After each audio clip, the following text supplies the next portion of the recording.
For years, Daniel believed watching the market made him a better trader. In reality, it was making him a prisoner.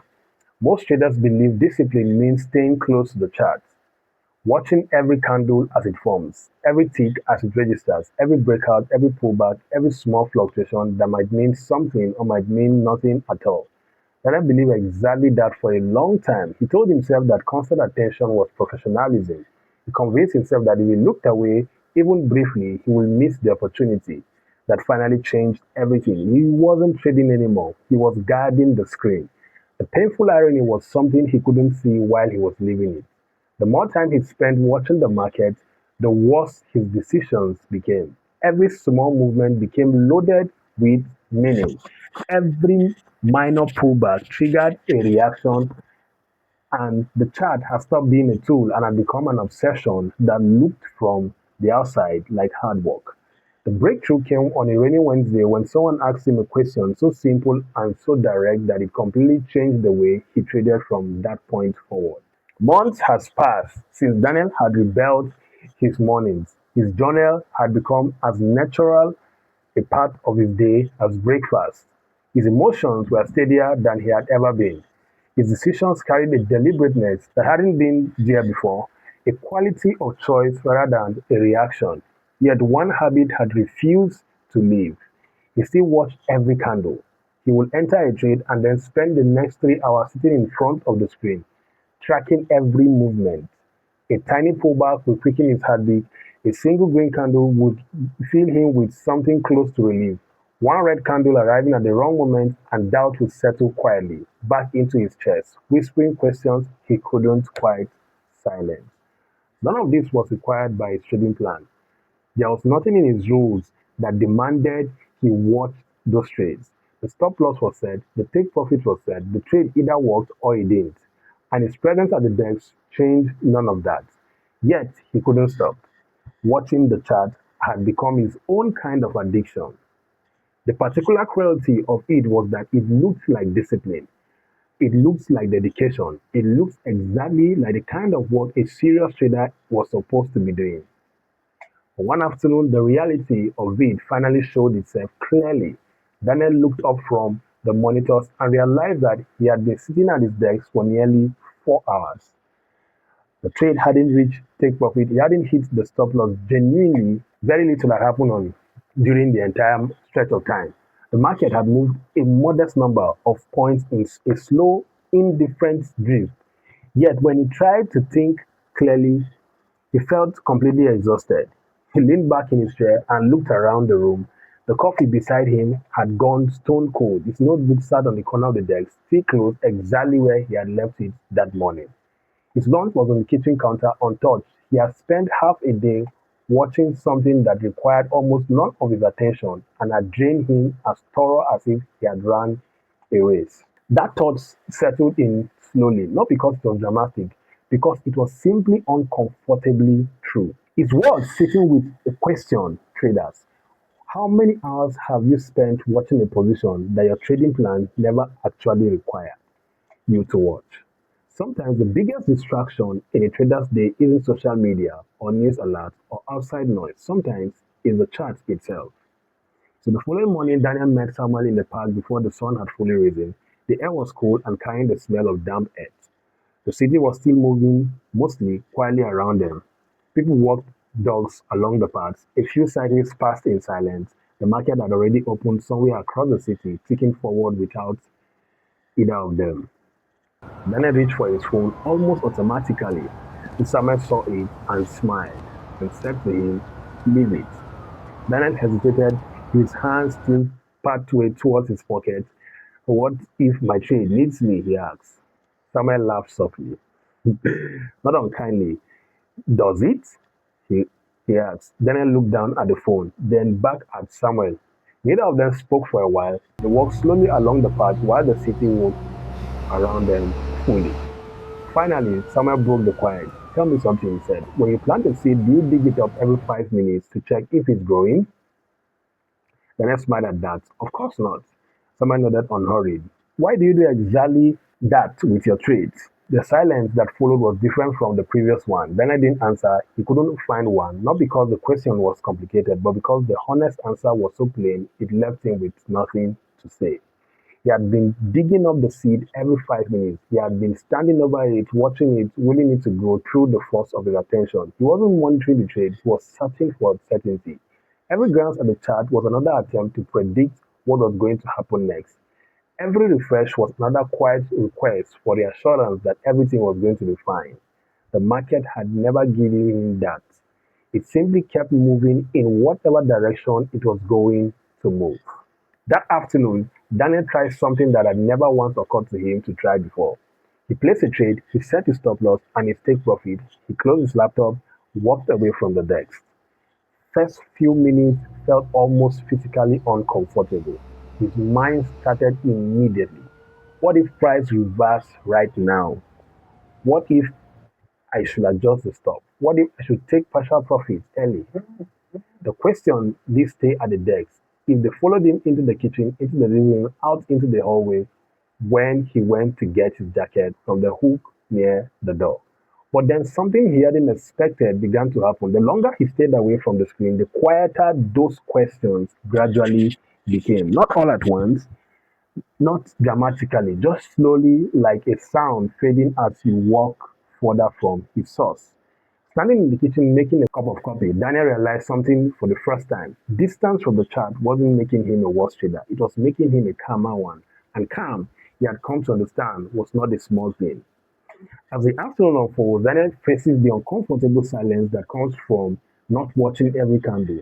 What begins as an experiment soon becomes one of the most important discoveries of his trading journey, one that challenges everything he believed about control, patience, and trust. This is the Crown Traders. Every trader has a story. Own yours. The first few days were genuinely uncomfortable in a way that was hard to describe to anyone who hadn't experienced it. Daniel would place a trade, set his levels, close his platform, and step away. Then, almost without thinking, his hand would reach for his phone. 5 minutes later, he would catch it midway. He would smile, sometimes shake his head slightly, and put the phone back in his pocket. The habit wasn't gone, it was simply losing its grip on him little by little. One resisted impulse at a time. Every time he chose not to check, he felt something shift slightly in his favor. Not in the market, but inside of him.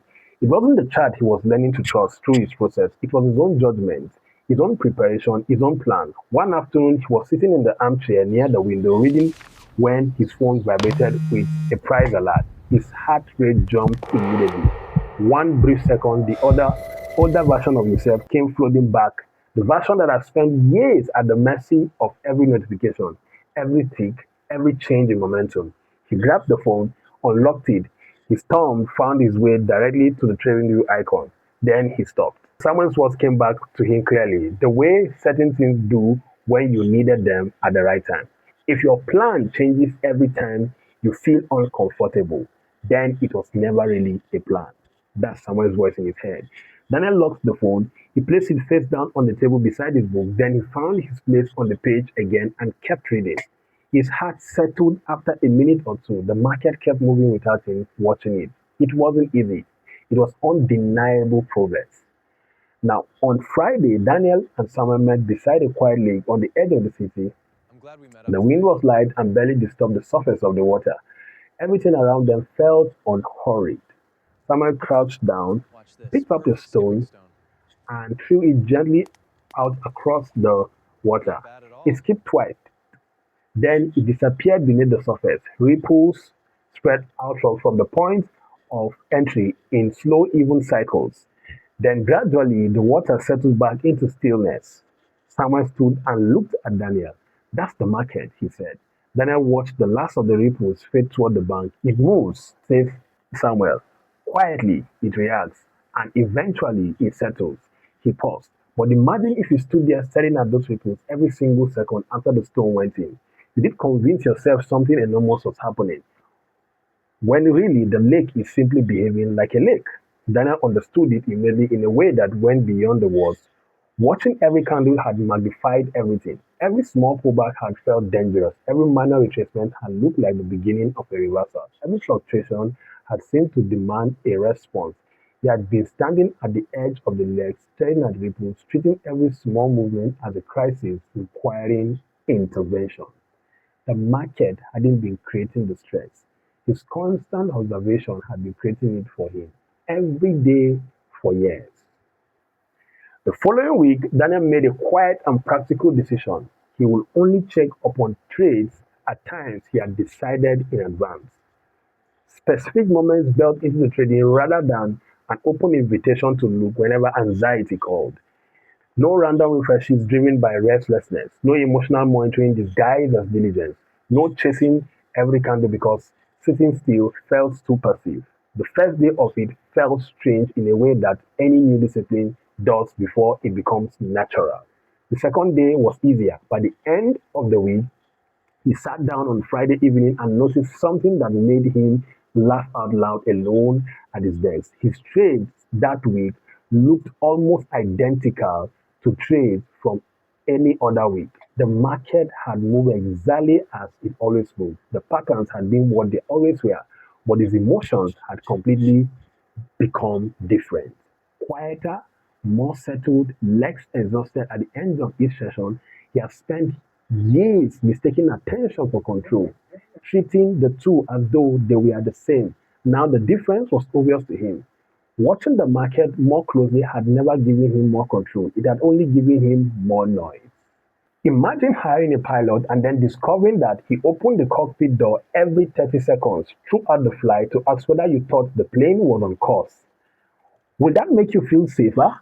Or will it make you wonder whether he trusted his instruments, his trainings, or his own preparation at all?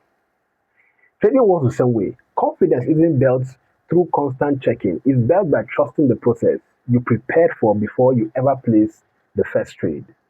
On a Monday morning, Daniel entered the trade just before the London session opened. Everything about it followed his plan exactly. The entry, the risks, the target, nothing unusual, nothing that requires special treatment or extra monitoring. He closed his laptop, he picked up his jacket from the back of the chair, and he left the house. He spent the morning doing other things. He walked, he ran around, he sat in a cafe for a while with a book and coffee, and he actually finished the coffee this time while it was still warm. The market moved through its morning session entirely without him. When he returned home several hours later, he made himself a coffee, sat down at the desk, opened his journal, and wrote a few lines. Only then did he open the trading platform. The trade had reached take profits hours earlier. He sat looking at the screen for a moment, not because of the numbers showing in his account, though that was welcoming enough, though, and he sat with it because of what the morning had actually demonstrated. He had made money without spending the entire day in the state of quiet anxiety about whether he was going to make more money or not. You see, the outcome had arrived on its own, exactly as planned, while he had been somewhere else living his life. That profit felt good. The freedom felt considerably better. It took years of watching charts before Daniel finally understood something those charts had never been able to teach him directly. The market had never actually required his constant attention. His fear had required it. His need for certainty had required it. The watching had never protected his capital from loss or guided price towards his take profit. It had simply drained his energy day after day, stolen his peace hour after hour, and kept him convinced that control came from observation, from proximity, from never looking away from the charts. Real control had always come from preparation, from building a plan before the session ever began and then trusting it once the session was underway. From knowing your entry, your exit, and your risks before any of these things were put to test. The experienced traders he had always admired weren't calmer because they somehow knew what was going to happen next in the market. They were calmer because they had genuinely accepted that they didn't have control over. Now, that acceptance had given him something that most traders never manage to find and hold on to for long, giving him freedom. Some traders spend years watching every candle without ever seeing themselves. The market doesn't reward the trader who watches the longest. It rewards the trader who prepares well and knows when to look away.